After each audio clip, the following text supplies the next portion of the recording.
Hey everyone, and welcome to The Explainer. Today we're jumping straight into the anatomy of a viral narrative, specifically looking at the Room 4B resignation letter. We're going to objectively break down a highly viral text that's been circulating like wildfire online, an alleged resignation letter from a pediatric oncologist. And it kicks off with this incredibly visceral hook. I cannot carry the weight of what I know for one more day. Just think about how effective that opening really is. It doesn't start with dry medical jargon or a formal statement of resignation. It starts with an intense, deeply personal confession. By opening this way, the author immediately positions themselves as a reluctant whistleblower. It creates an instant mystery, a sense of heavy truth that practically forces you to keep reading. They're telling you, right out of the gate, that what follows is a heavily guarded secret that has finally broken their silence. So, step one in this narrative playbook: the claimed career and establishing authority before making medical claims. Before they make any sweeping statements, they have to make you believe them. How? By claiming to have spent exactly 19 years working directly in pediatric oncology. 19 years is a very deliberate number, right? It's basically 2 decades. It tells the reader that this person has dedicated their entire adult professional life to this specific field. They aren't an outsider, they are a seasoned insider who supposedly knows exactly how the system works from the top down. Then they pair that experience with this stat: 2,300 children personally treated.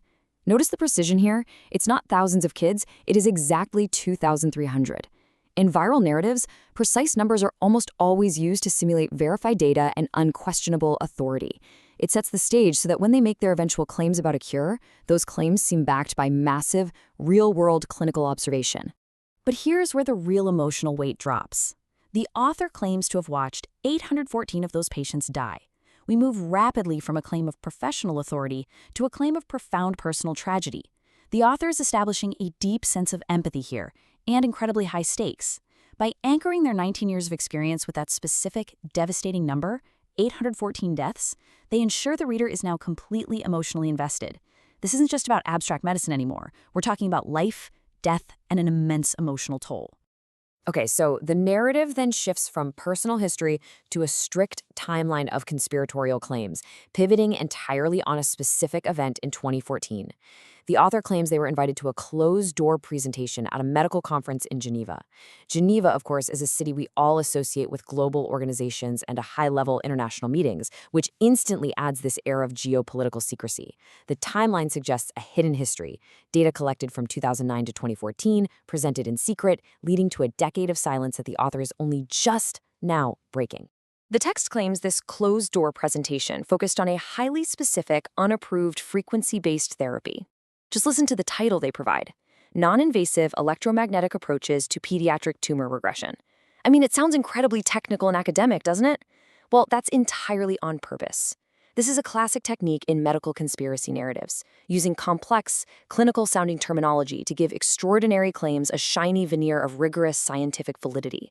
It makes you, the reader, feel like you're being led in on genuine, cutting-edge science that's being hidden from the public. And here is the engine of the entire claim. They present a miracle, but they format it as hard clinical data. Just look at this breakdown. 312 out of 340 children completely cured. 3 sessions of exactly 25 minutes each, a recurrence rate of precisely 4%. 0 side effects. No hair loss, no vomiting, no radiation. By providing such perfectly uniform statistics, the narrative creates an irresistible contrast for anyone scrolling online: a flawless, fast, and completely painless cure that supposedly already exists. Now, you might be wondering, if this cure is so amazing, why doesn't anyone know about it? The author anticipates that, introducing a massive medical cover-up enforced by strict non-disclosure terms. The narrative claims the technology isn't approved for civilian use, and that the 40 oncologists in that room were threatened with immediate termination and criminal prosecution. It introduces a powerful, shadowy antagonist, the medical establishment, that suppresses the truth through fear. Notice how sharply the author contrasts this alleged secret cure against traditional chemotherapy to build outrage. It's a devastating juxtaposition. On one side, 75 total minutes of painless therapy. On the other side, what they deliberately call 6 to 18 months of chemical torture. They evoke powerful imagery of children suffering and parents facing financial ruin to pay for treatments the doctor supposedly knew were inferior. This contrast is specifically designed to transform your initial shock into deep, righteous anger. Which brings us to the next structural pillar of the text, the confession, and returning to room 4B. The author pivots back to intense personal guilt, describing their return to quote-unquote room 4B to administer traditional treatments they allegedly knew were unnecessary. The text relies on stark math again here, claiming they personally administered chemotherapy to 847 children since that 2014 conference. This isn't just a vague feeling of guilt. The author has supposedly kept a strict tally of their complicity over a 10-year period. It quantifies the alleged harm, making the abstract idea of a medical cover-up feel numerically devastating.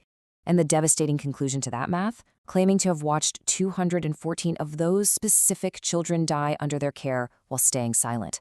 The repetition of these numbers, 214 children dead under their care while they knew a cure existed, acts as a rhetorical hammer. It's designed to completely overwhelm your skepticism with pure emotional horror. The author is essentially confessing to a profound moral crime, which ironically often makes viral audiences trust the narrator even more because they're seemingly risking everything to tell the truth. The doctor then states with absolute certainty that 70% of those children could have been cured painlessly instead of facing physical suffering. Note the phrasing here, absolute certainty. There is no scientific nuance or medical hesitation whatsoever.